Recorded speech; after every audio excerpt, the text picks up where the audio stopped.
What's going on, guys? It's your boy Jen back again for another Outerplane video. And for today, I'm gonna be sharing with you everything I know about Sasha Vlada. Her playstyle, her strength and weaknesses, her best builds, her best teammates, and yada yada. Just take note that these are just based on my playtesting with her. So just take it with a big grain of salt. So I've been playtesting normal Vlada the past few days.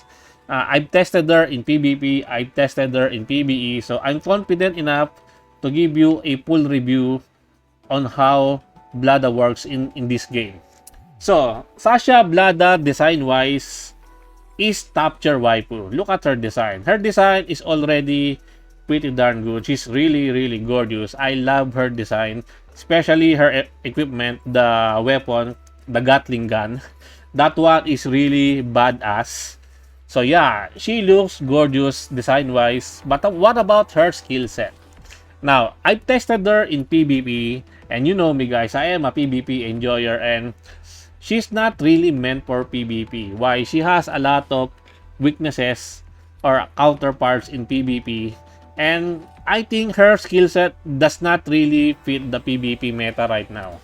Yeah, so let us go over her skill set so that I can explain to you even further why she is good or why she is bad in certain aspects of the game. So her skill 3, Apocalypse Now, the ultimate.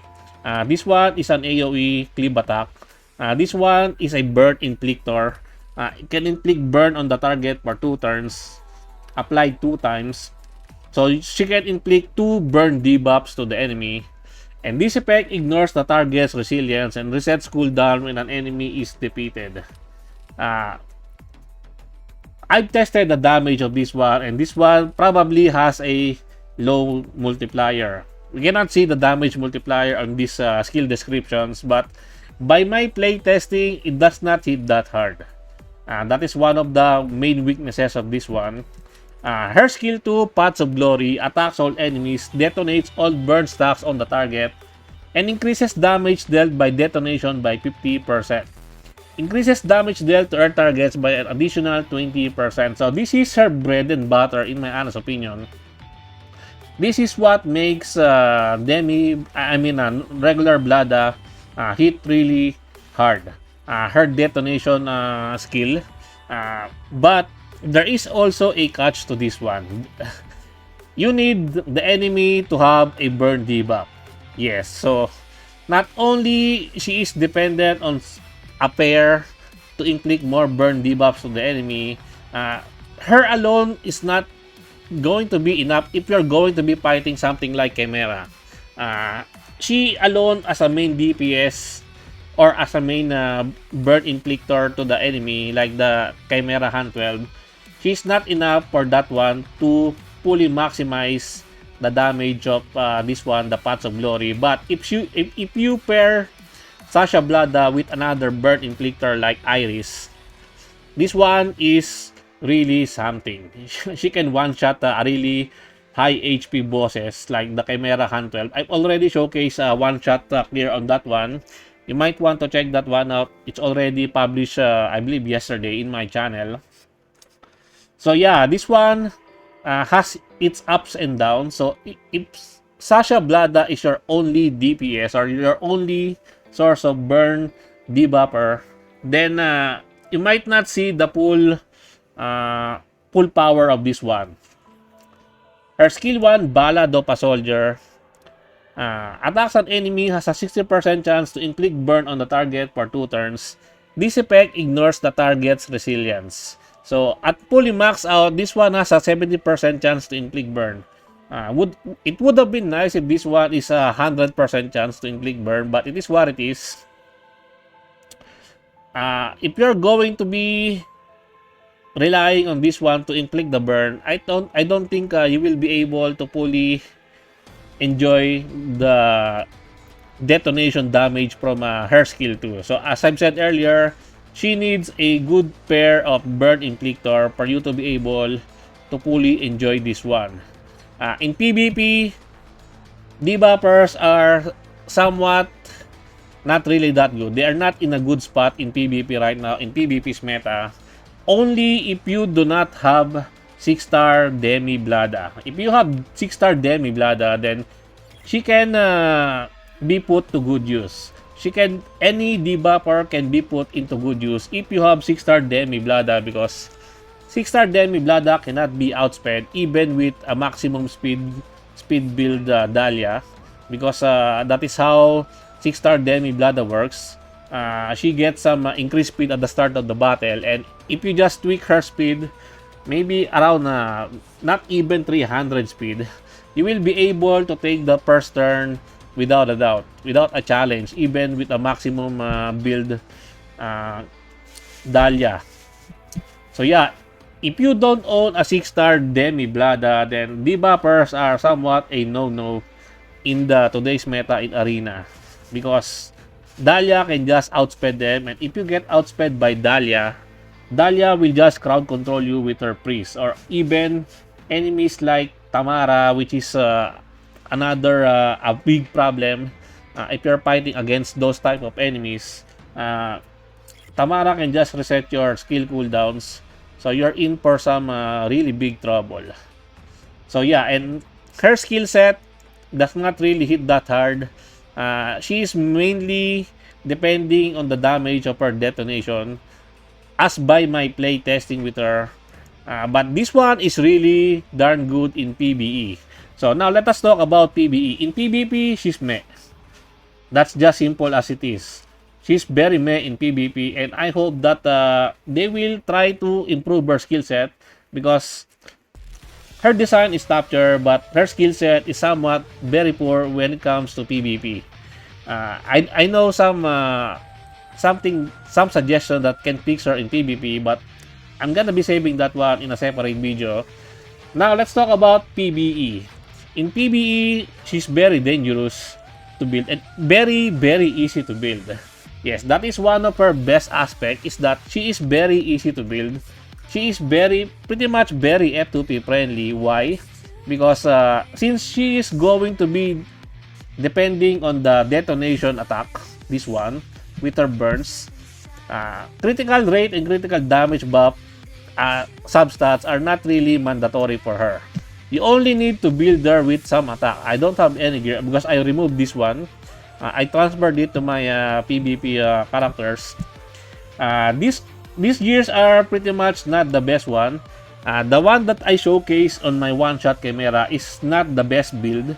I just play testing with that one, and it works pretty well already to one-shot camera, but there is a better build for that one. And the best build that you can ask for regular Vlada is that you build there with pure attack.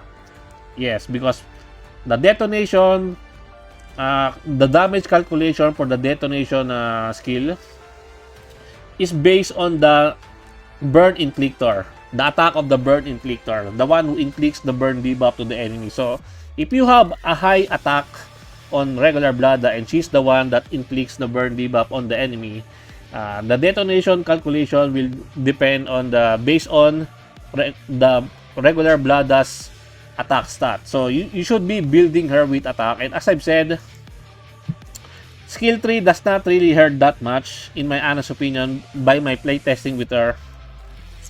So critical rate and critical damage are somewhat on the mess side. So since you're going to be abusing this one, the detonation, the detonate debuff here, just build her with pure attack with a little bit of accuracy, because if you will see, her accuracy is on the low side, 146 only. So if you want to land those burn debuffs, you need to hit the enemy first before you can apply the burn debuff to the enemy. So a little bit of accuracy is needed, but you can just focus on raising her attack. No need for the critical damage, no need for this one. You can just put in attack gems on this one. I'm gonna be making a showcase of that one in the future days, in the upcoming days. Right now, I'm just very busy with my in real life stuffs. So yeah, build her with attack. That is the best build for her in my honest opinion. Correct me if I'm wrong, but by my playtesting, I believe attack build is the best build for her, and it's very easy to get attack gear sets, because there is a If you've been playing for quite some time, there is an legendary attack gear set in Arena that you can exchange for. I think that one is already pretty good enough for you to be able to have some really good attack stat on regular Vlada. Now, for team building, what about the team building for Vlada? To fully enjoy her detonation skill, the Paths of Glory skill 2, you need another Burn Inflictor. And her best pairing is Iris. Why Iris? Iris is also a really good Burn Inflictor. She is part of my one-shot team in the Chimera Hunt 12. That showcase. She can inflict burn debuff on this one. And also on her this one. And then her skill chain. Really good companion for regular Vlada to inflict more burn debuffs on the enemy. Also, you should be building her with high attack stat also so that the detonation will calculate based on the attack of the burn debuffer. If you don't want to use Iris, you may want to use Party, but Party is not really a good burn inflictor. She can detonate the burn stacks, but this one, as you can see, there's no burn inflictor, only with her skill 1, and the chances for this one is pretty much on the low side. And also, there's no chance to burn on the skill chain. So, she's not really that good of a pair for Sasha Vlada. But the best one is regular. I mean, the Iris is the best one to pair with her, with regular Vlada. The other one is just supports like Valentine or even Eternal for defense break. So, yeah, those are the most important factor that you can consider in making a team build around regular Vlada, is that you need to pair her with another burn inflictor in the form of Iris. So far, Iris is the best one. Party is not a good candidate for that one. Maybe in the future, we will be getting more burn inflictors to be added into the game. But for now, those two alone are already pretty darn strong.